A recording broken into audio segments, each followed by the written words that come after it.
কিছু বলার নেই, মানুষ যেটা দিয়েছেন, যে রায় দিয়েছেন সেটা আমরা মাথা পেতে নিয়েছি এবং মানতে আমরা বাধ্য। সুতরাং সেটাই, যদি কোথাও ভুল হয়ে থাকে হয়তো তারই শাস্তি পাওয়া।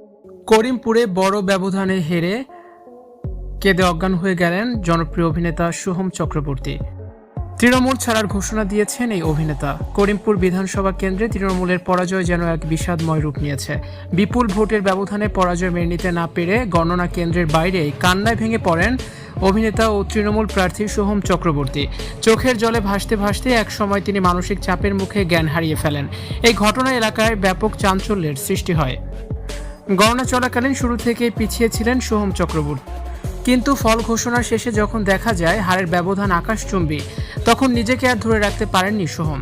উপস্থিত কর্মীদের সামনেই তিনি কান্নায় ভেঙে পড়েন। প্রত্যক্ষদর্শীদের মতে এই অভাবনীয় হারের শোক সইতে না পেরে তিনি সংজ্ঞাহীন হয়ে মাটিতে পড়ে যান। দ্রুত তাকে উদ্ধার করে স্থানীয় হাসপাতালে নিয়ে যাওয়া হয়। সোহমের এই পরিস্থিতি দেখে করিমপুরের সাধারণ মানুষ ও কর্মীদের মধ্যেও বিষাদের ছায়া নেমে এসেছে। এই হারের পরে রাজনৈতিক মহলে এক বিশাল প্রশ্ন চিহ্ন দেখা দিয়েছে। সোহম কি তবে রাজনীতি থেকে বিদায় নিচ্ছেন? ঘনিষ্ঠ সূত্রের খবর, দলের এই বিপুল বিপর্যয় এবং করিমপুরের মানুষের থেকে প্রত্যাশিত সমর্থন না পাওয়ায় সোহম ভীষণভাবে হতাশ। তিনি নাকি ঘনিষ্ঠ মহলে সাফ জানিয়ে দিয়েছেন এই পরিস্থিতিতে তিনি আর তৃণমূল কংগ্রেসে থাকতে চাইছেন না।